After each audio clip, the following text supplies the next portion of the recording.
caught me out completely the first time because the message came up. I had to run back to the screen. So we're going to start this evening in the banana pose.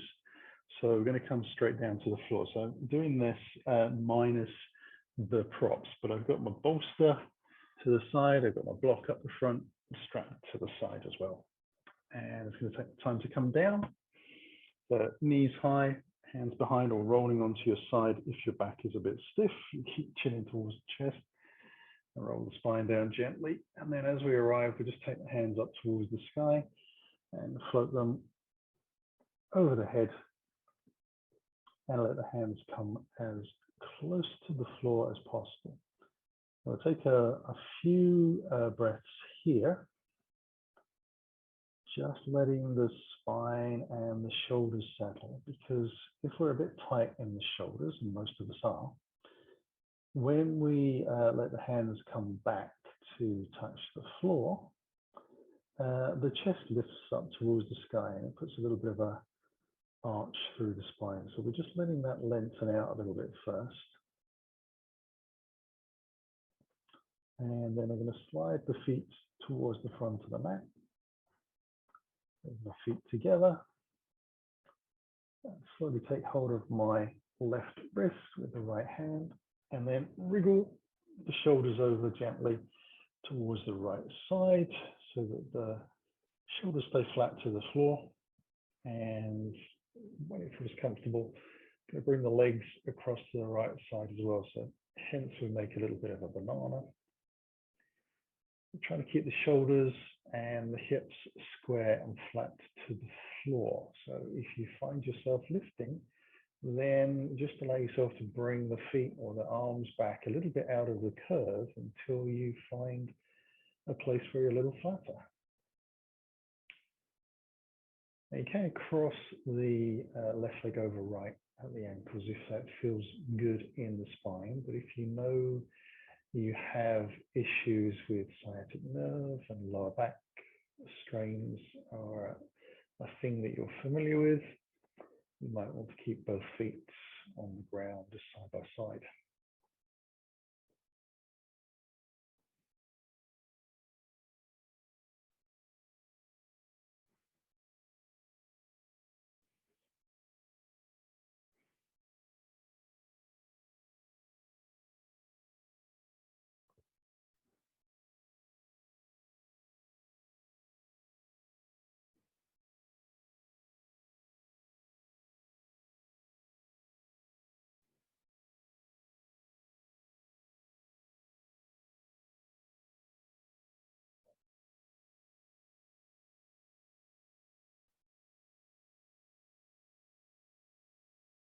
And letting the breath slow down. And the muscles that may have been tight down the side of the body start to free up a little bit. And you might be able to breathe more into the ribs on that left side and start to stretch out the rib cage a little more.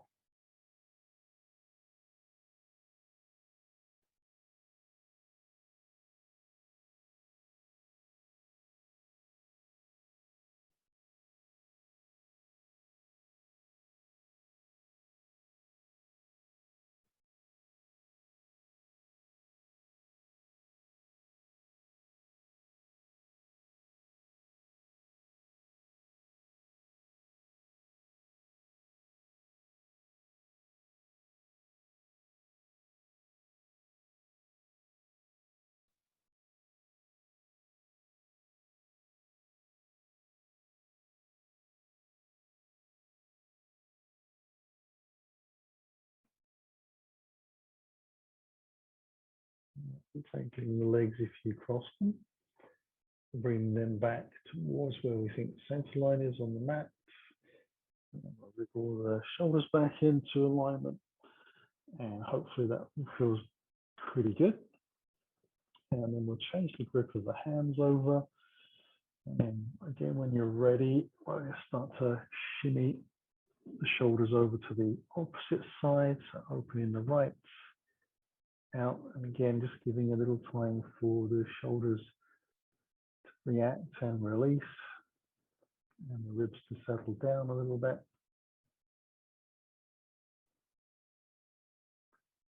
And then we can take the legs out to the side again, gently finding a comfortable place where shoulders and hips are flat to the floor, being very honest with ourselves about how that feels.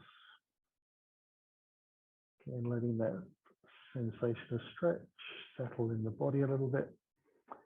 And if it feels comfortable to cross the legs, you can. It's quite okay to cross the legs only on one side if that's what you need to do or what you'd like to do this evening.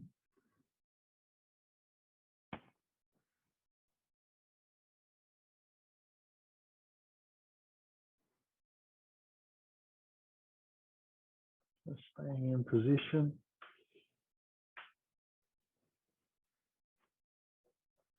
Just letting ourselves breathe easily into those ribs.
And we'll start to gently bring ourselves back into the center. So feet come first, entangling the legs, then bringing the shoulders back, feeling alignment through the body. We just bring the hands alongside towards the hips.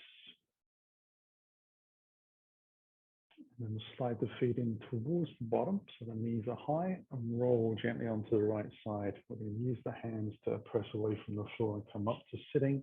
And then we're just going to roll onto our bellies. So we want the head, the front end of the mat.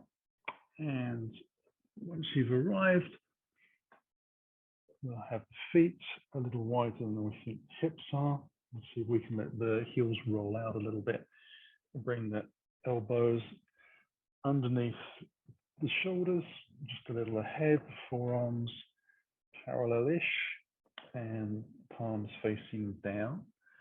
And then we're going to let the chest sink to the floor. Now the shoulders stay pretty much where they are, so we're kind of sliding past and try to relax the abdominal muscles and the lower back muscles as well. So Sphinx pose.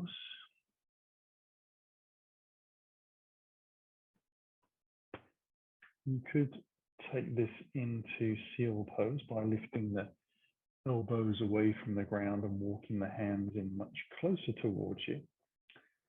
Same mechanics though, we're still trying to let the shoulders relax and the chest sink downwards. So in that higher position, it would feel more like the shoulders are wrapping up around the ears. And even in this lower position, you can feel the shoulder blades kind of being drawn together.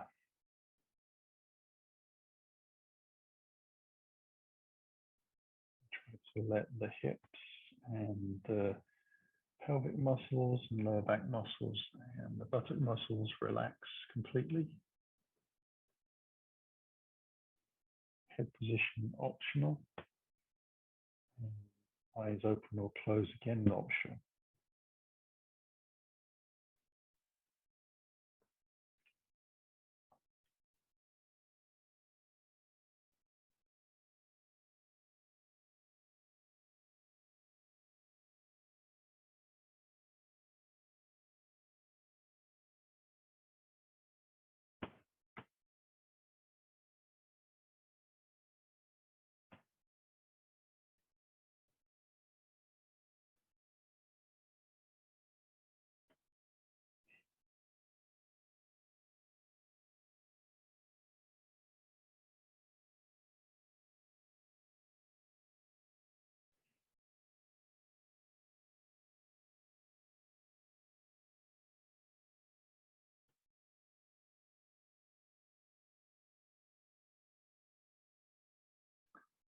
And come down all the way to the floor. We can bring the hands either underneath the chin or the forehead, elbows out wide, and bring the feet back onto the center line, and we're going to move into half frog. So I want to take my right knee out to the side about 90 degrees to the hip. Let the shin follow the line of the mat, with toes pointing out, and then turn the head the same direction. And I've got a couple of minutes here. Just letting the hips sink down again, trying to let those inner groin, lower back muscles relax.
And we'll carefully bring the foot back onto the mat.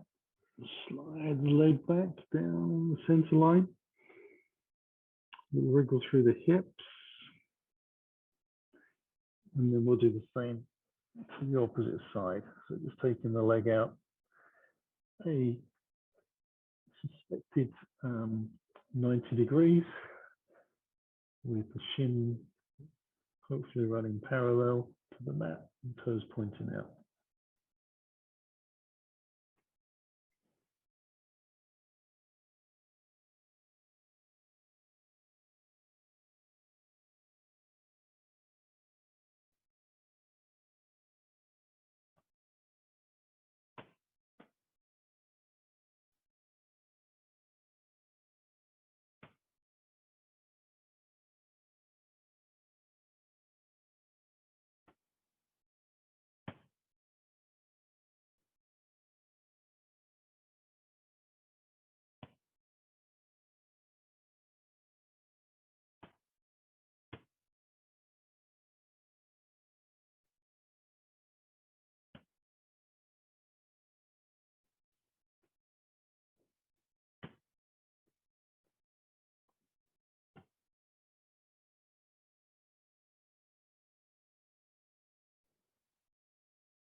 And I'm going to bring the leg back on to the mat. Now we're going to move gently into a pose that we know as the cat's tail. So I'm going to roll onto my onto my left side. First beginner's mistake there for me. And we're going to have both hands out in front, one hand on top of the other, and legs down the center line of the mat. So the body is following a plumb line. And then I'll bend the knees to bring the heels in line with the tailbone, knees are forwards. I'll take a little breath from there and then lengthen the top leg out. I'll draw the bottom heel in towards my bottom, and maybe just use your toes to kind of walk that in a little closer. And then slowly take the right arm over. Find your foot, draw into your bottom. Allow the knee to get a little more pointing down towards the bottom end of the mat, because it would have been out in front a little bit. So just draw it back a fraction. And then we let ourselves just roll the spine gently back down. So that right shoulder gets fairly close to the floor. Now you can turn your head to the right as well.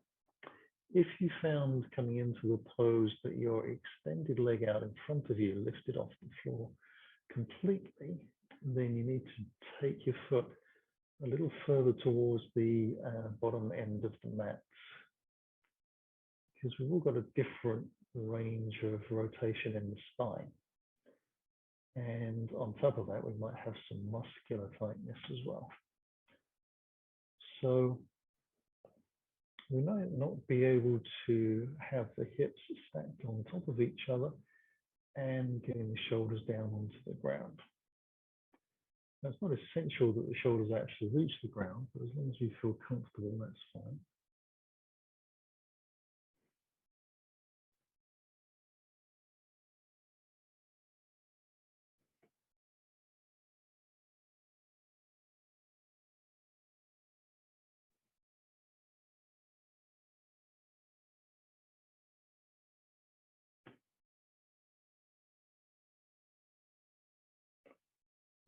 We'll release from there, bring ourselves back.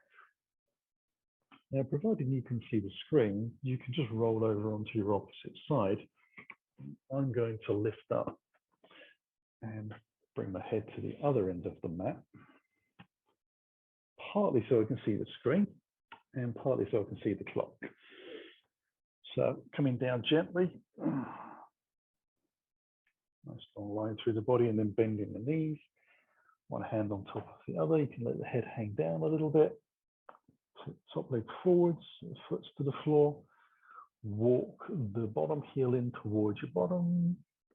Allow yourself to take the hand back. So this time it's the left hand going over, finding the foot, and rolling the shoulder down as close as you can, turning the head option.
And then we'll begin to release.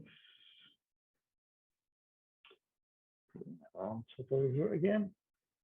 Let the knees come in even closer in towards the body. We're going to use the hands to press down into the floor to lift slowly back up.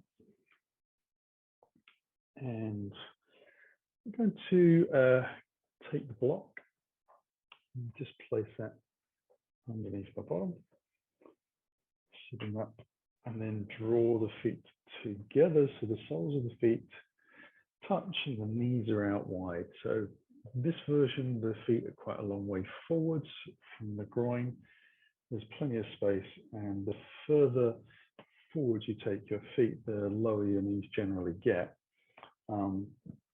There is a place where the feet will then start to separate out again. So as you've reached that, draw the feet a little bit closer in. Okay, sit up nice and tall and just draw the flesh very gently. Just rock out on the sitting bones. And then we'll bring the hands onto the shins. We're going to let the chin drop in towards the chest. And then we're going to let the spine round, which means that the top part of the body, spine, rounds, and also the lower part of the body. So it tends to push the rear of the pelvis, the top side of the rear of the pelvis, out towards the back of the mat a bit.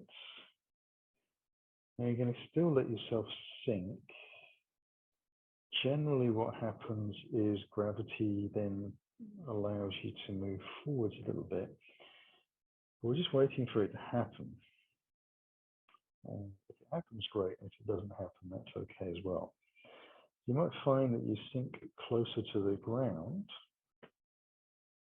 but it's not a conscious thing.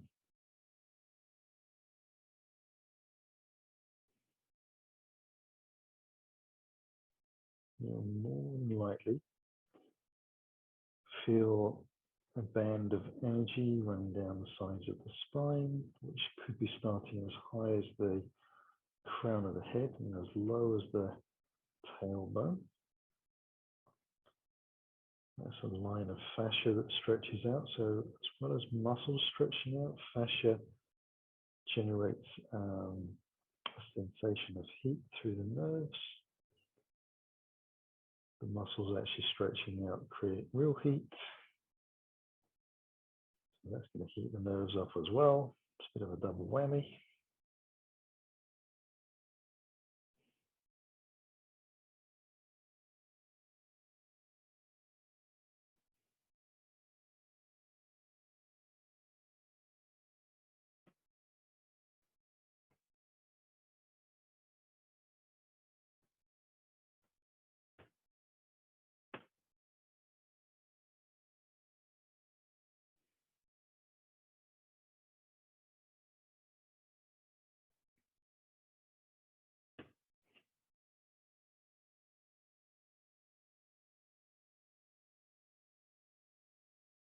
And try and let the shoulders relax. You might need to move the elbows around a little bit in the pose.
And then we can slowly move out.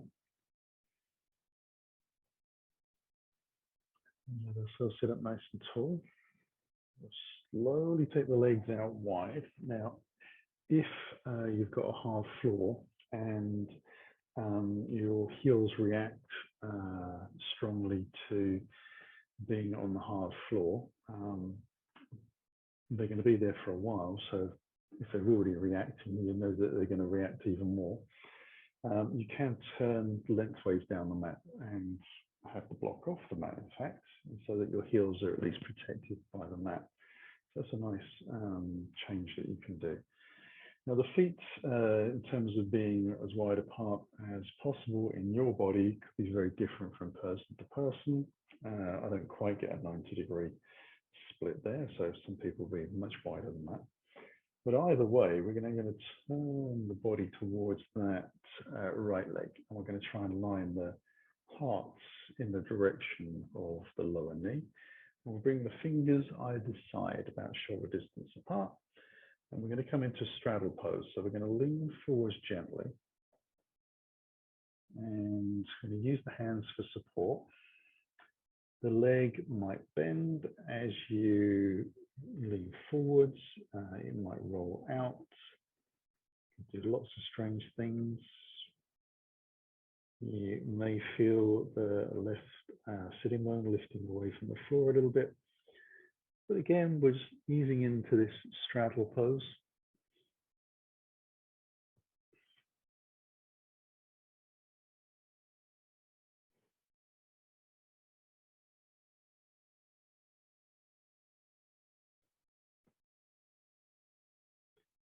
Try and let the leg muscles relax. And the shoulders. Just feel a little bit compromised in terms of breathing. Just compressing one side of the diaphragm a little. So an opportunity to allow the other side to expand and compensate.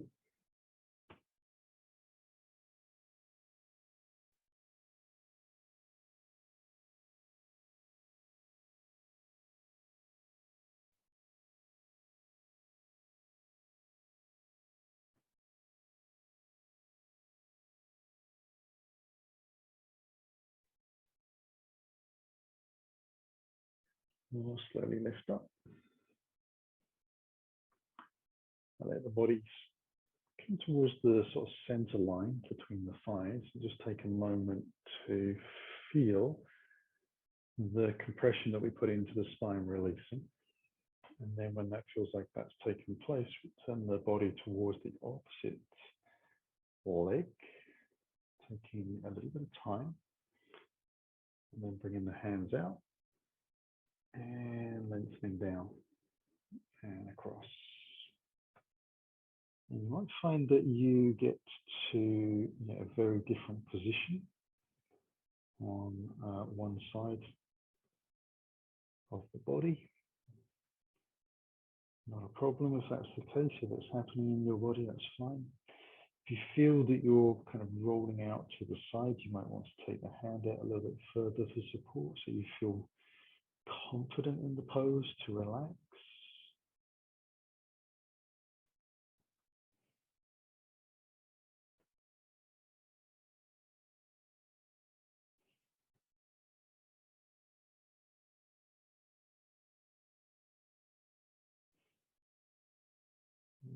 Trying to let that bottom leg leaning in to relax. Not easy, is it? Feel naturally tightened the closer you get to being onto that thigh. Obviously, the deeper the stretch in the hamstring. So every millimeter you sink, you get a reciprocal stretch in the hamstring. And the nerve systems alert you to the fact that you are sinking and moving.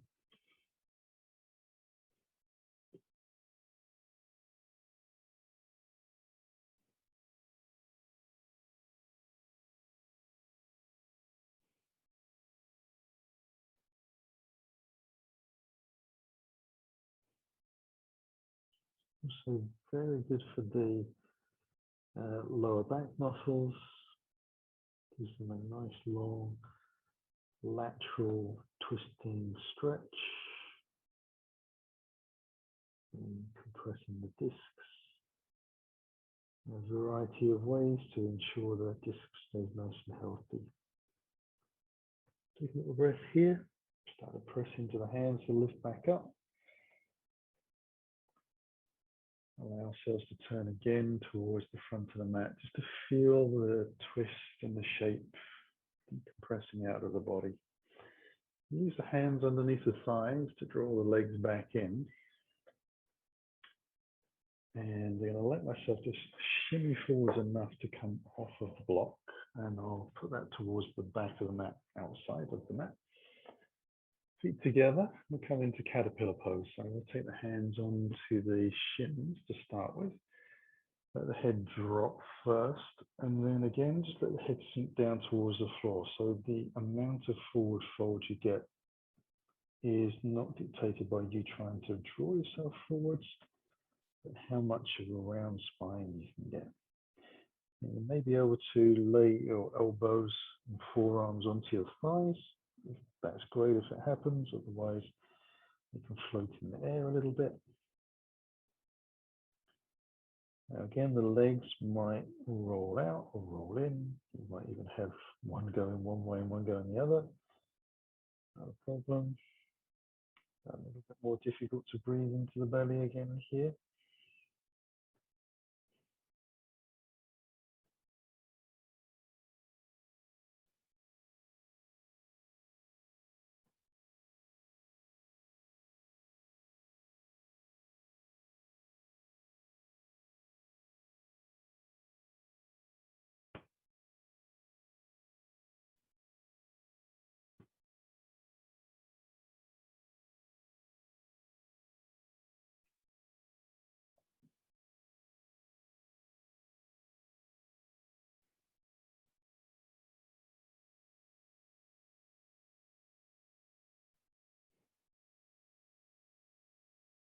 And we'll start to use the hands to press down again to lift up.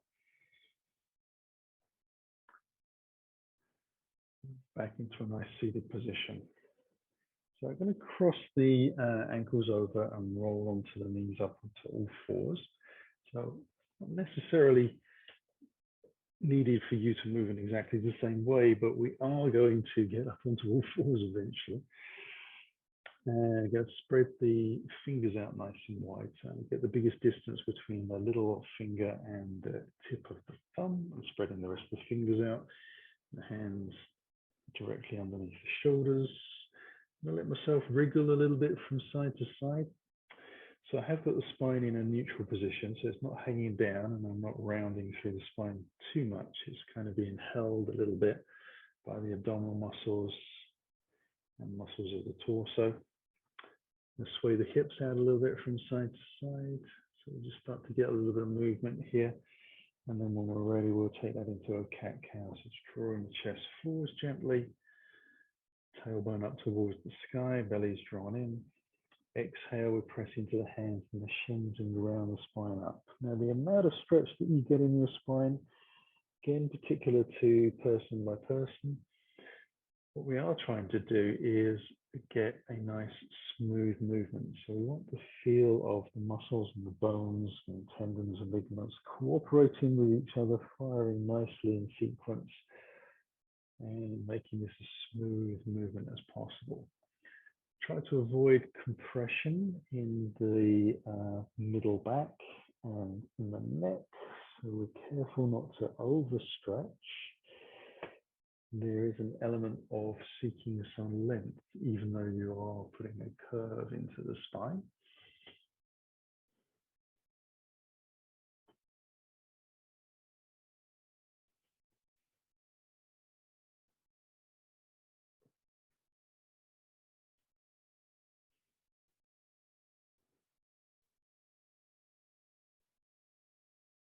And we'll see how the knees feel and the hips.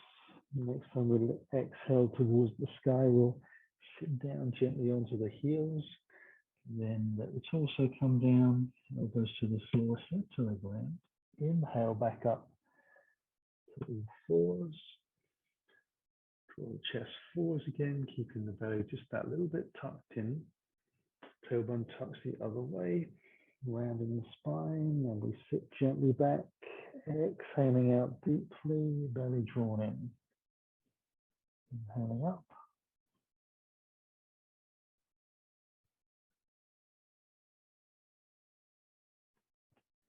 Exhaling out.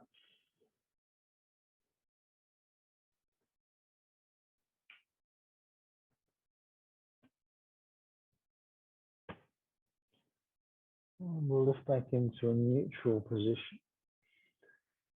Tabletop. Just tuck the toes underneath and let ourselves stretch into a down dog. We're not going to hold it for very long. We pedal the legs out a little bit, see how the feet feel, shoulders, backs of the legs, etc.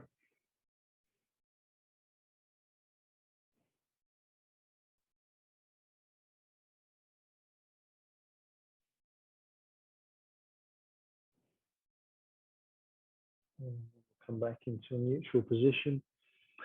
And as we come down, we'll take the knees wide, toes together. We're going to sit down onto the heels and then take the left hand under and through to the right side, and then drop that left shoulder and ear down to the floor. Walk the right hand out a little bit so it's more comfortable. And just allow ourselves to breathe here. Now you could take this further, but for this evening, this will be fine.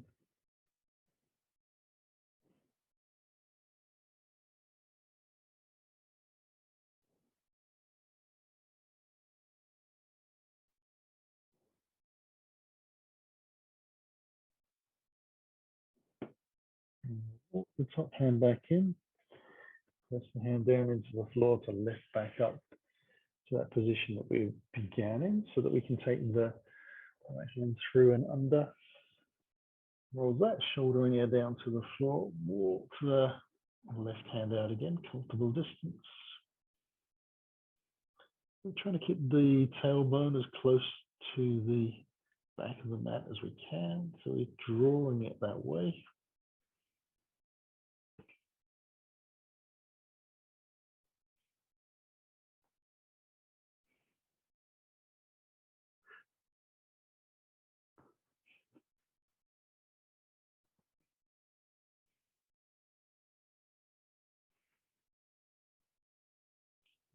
Walk the fingers back in on that top hand. Press down to the floor to lift back up. We'll move into down dog, so we'll bring the knees back underneath. We're just lifting up so that we can transition into a lunge. I'll draw the right knee in towards the chest, between the hands, and then slowly lengthen out the back leg as far as we can to a straight leg on the fingertips. And then keep the back knee off the ground for the moment. Allow ourselves to take the right hand up towards the sky into a twist. Chest turns to the right side. Bring the hand back down to the floor. Step slowly back into that down dog. And draw the left leg in. Bring that through between the hands. Again, just get a little bit more length in the leg. Just wriggle the foot away. And then when you're ready, take the left hand up. Do keep the knee drawn in on that front leg towards the center line of the body as we twist in. We press out through the back heel. Take one more breath here.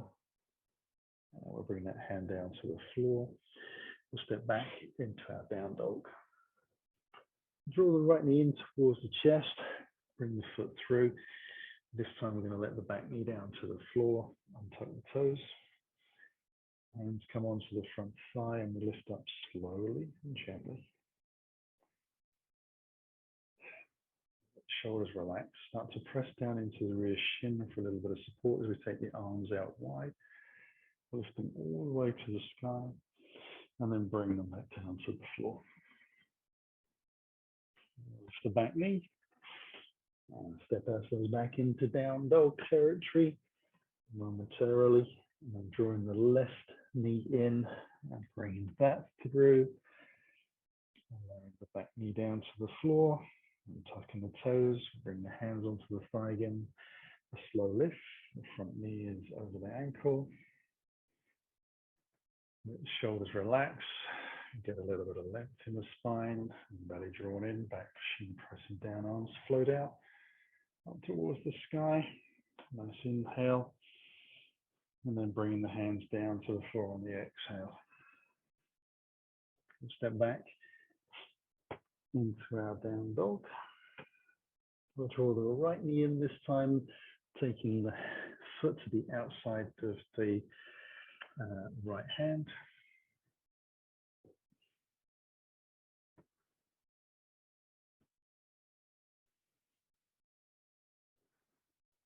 We'll take another couple of breaths here.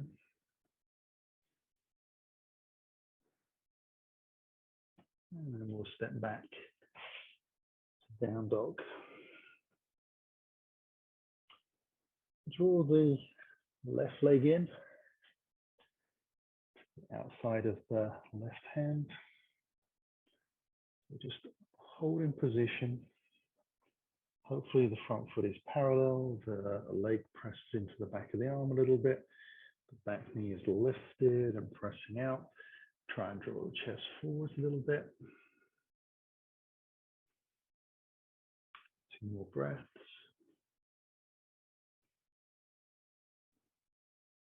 And then step back into that down dog. So we're going to draw the right leg to the outside of the right hand again. But this time we're going to let the back knee down to the floor. And I'm going to take the right hand up towards the sky so I come into a twist. Just let the chest open up a little bit.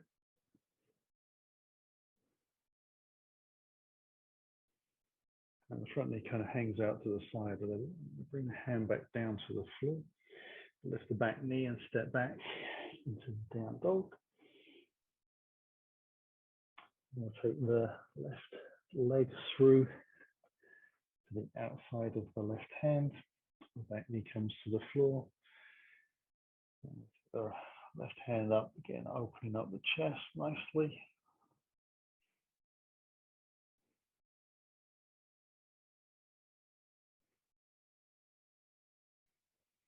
And bringing the hand down to the floor. Lift the back knee back into down dog just momentarily, and then come down onto the knees. Now we're going to sit back into a deep squat. So if you're able to do this with just the block underneath the heels, that's great. An alternative to do that is to use the end of your bolster. So you're just sitting on the very end of the bolster, and then the feet are out in front of you. So that makes a nice alternative.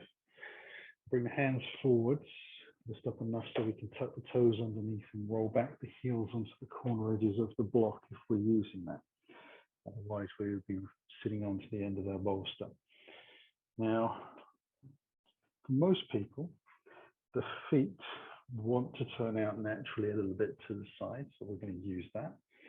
And then we'll have the arms on the inside, and we'll bring the palms together so the heel of the hands are touching. And we're going to try to bring the hands closer in towards the heart. So we're going to roll the shoulders back a little bit as well. And that will start to open out the thighs. Now, if your feet are favoring a more of a forward position, that's fine, not a problem. But you might find that you need to take your feet a little wider, and the block would be an issue then, because that's only so much width to the block. You might find that the bolster is a better option to sit on. Now we're going to send the tailbone down and draw the chest and the heart up. At the same time as bringing the hands into the heart and spreading the groins.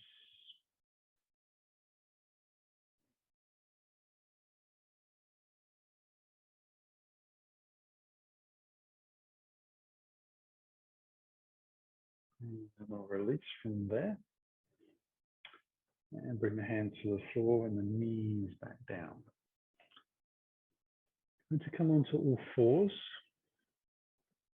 take a little bit of a breath here and bring the knees together underneath the hips. I'm going to slide my left knee as far as I can to the outside of my left wrist and bring the heel underneath the groin and then slide the right foot back so I come into pigeon pose. Now I want to try to send the tailbone down, lift the chest up. You may even be able to come up onto the fingertips. And I'm going to press the back leg slightly down and slightly away. And see if I can keep the abdominal muscles drawn in a little, especially between the pubic bone and the belly button.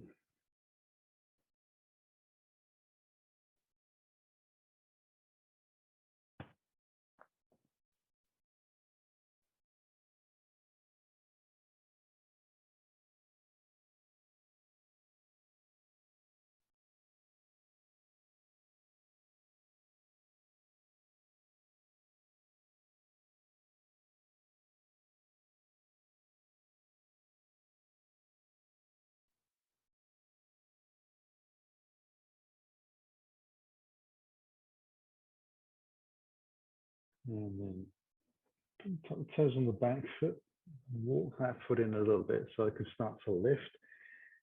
When I'm able to come back onto all fours, you might want to stretch that left leg out a little bit. And then we're going to do exactly the same as we did before, but this time on the right side. Heel underneath the groin. Use the toes tucked under, just walk your left foot back a little bit, get the groin a little closer to the heel. Allow yourself to untuck the toes when you're finally ready. Lengthen out through that leg, belly in, shoulders back, heart lifts.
And then I'm going to release, walk the back toes in again.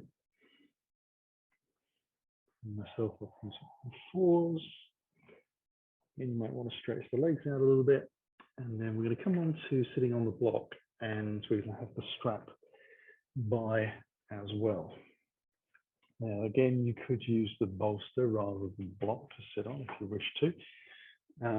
We're going to come into Sukhasana, so we're going to bring the heels in towards the groins.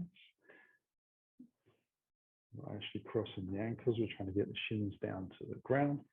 So sometimes being on the bolster gives you a more raised position. You have to kind of sit on the front edge of the cylinder itself rather than sitting directly on top, but it does work. And then the strap, we're going to take ourselves into cow face arms.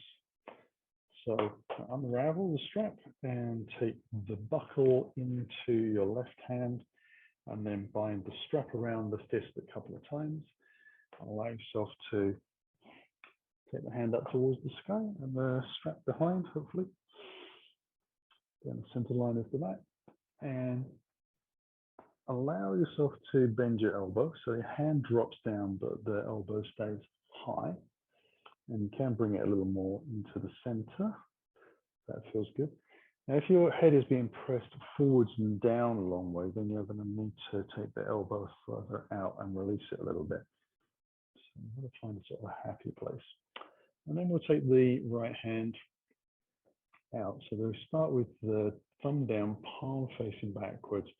We bring the arm around slowly, find the strap behind us, and then slide the hands closer together using the strap. Now, if you're able to lock the fingers together without the strap, then that's fine. You can go ahead, but for a lot of us, the advantage of using the strap is that we can actually find the fingers getting closer together. Sometimes even being aware of where they are is a big problem. So I'm just going to relax the shoulders and draw the elbows a little bit behind us, just a fraction, rather than letting them sort of take their unnatural course. We're going to try and draw them back, keeping the ribs down and the belly drawn in.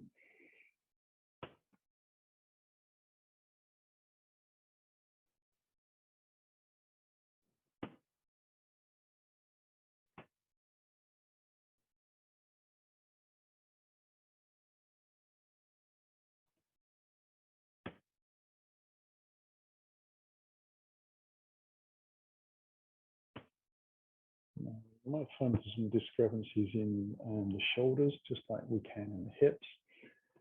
So you might get closer to this on one side than the other. And that might be a consistent thing for you. It might be a bit of a surprise for this evening. I'm going to release the hands slowly. And then we'll just take the buckle end and put it into the opposite hand. So right hand, strap goes around a couple of times so that nothing's going to fall out on top of us. And we'll take that hand up towards the sky and the elbow, and just have a little bit of a manipulation.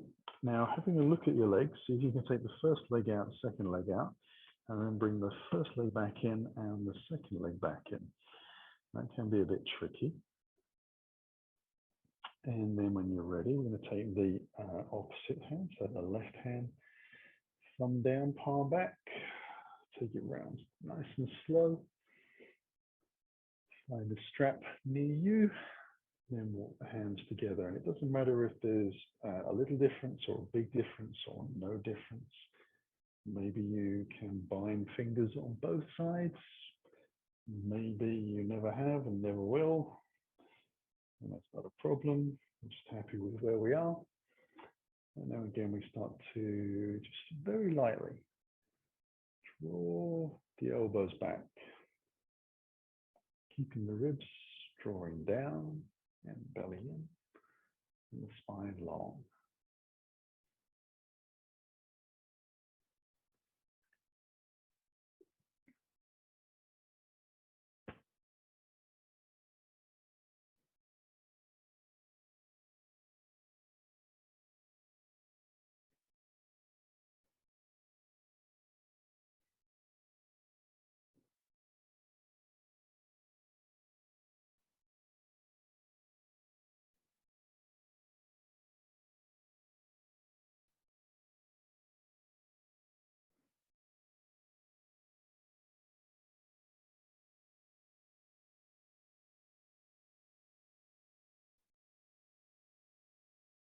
And we can release from there as well.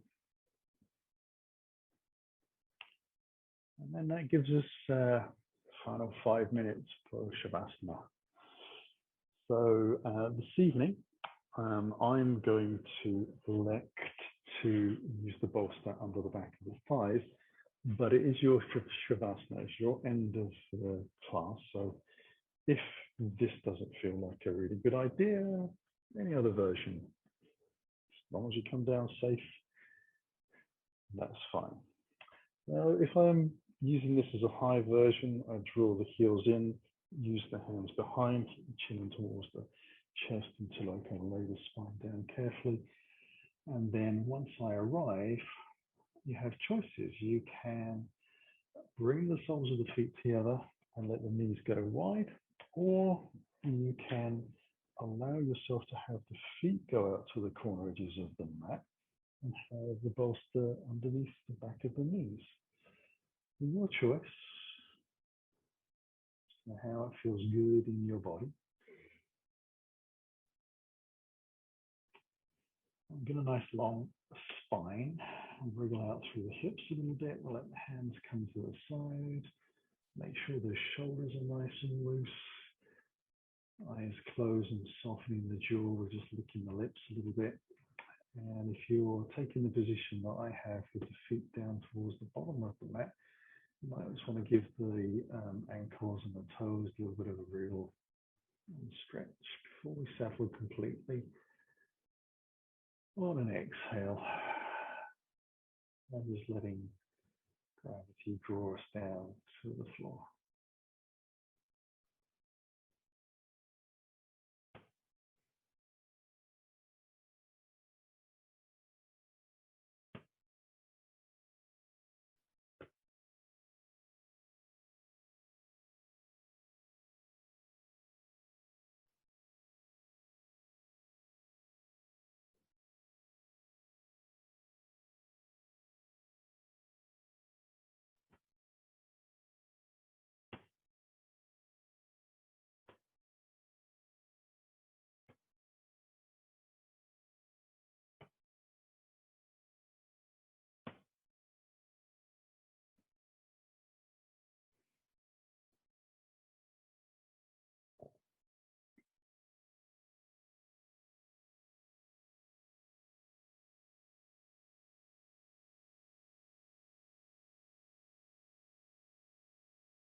So we're beginning to stretch those fingers and toes, breathing a little deeper. And maybe my wrists and ankles join in. Take a stretch, whatever that looks like.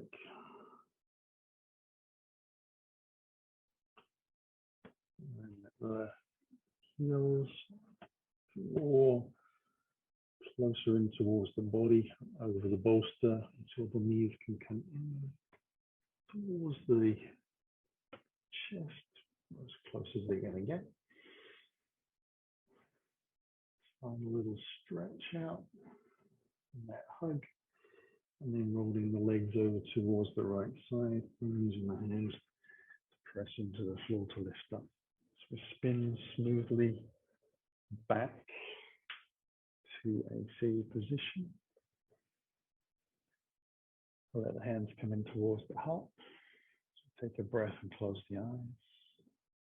The exhale, slowly letting the chin drop to the chest as the belly draws to the spine. We bow to the floor and we seal the practice. Inhale, spine builds again. Lifting the head finally, the eyes open. Namaste. Thank you very much for joining me this evening. I hope you enjoyed. See you on the mat again soon.